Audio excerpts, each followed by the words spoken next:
Chaque jour, Charles et Carole vous présentent la leçon de l'école du sabbat.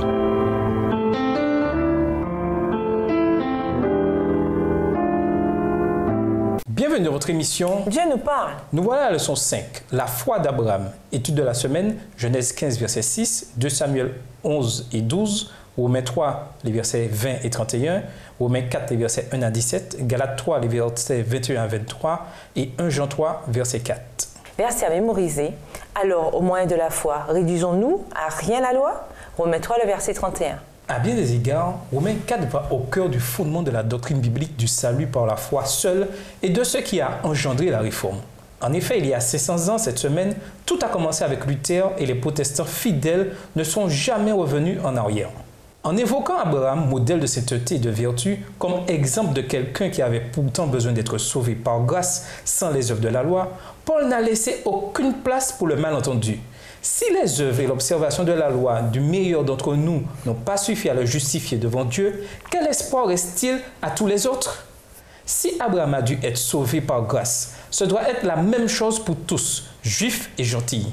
Dans Romains 4, Paul révèle 3 étapes majeures dans le plan du salut. Premièrement, la promesse de la bénédiction divine, la promesse de la grâce.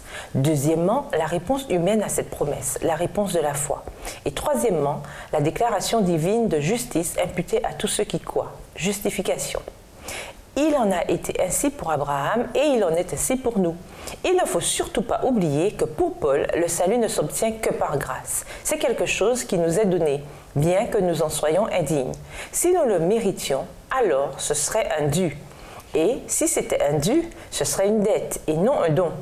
Pour des êtres corrompus et déchus tels que nous, le salut doit être un don. Pour étayer son argument sur le salut par la foi seule, Paul revient jusqu'au livre de la Genèse en citant Genèse 15, verset 6.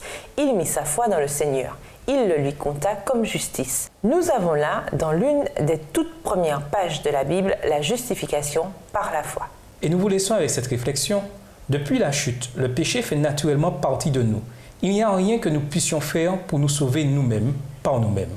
Au revoir. Et à demain si Dieu veut. Dieu nous parle. Chaque jour, Charles et Carole vous présentent la leçon de l'école du sabbat.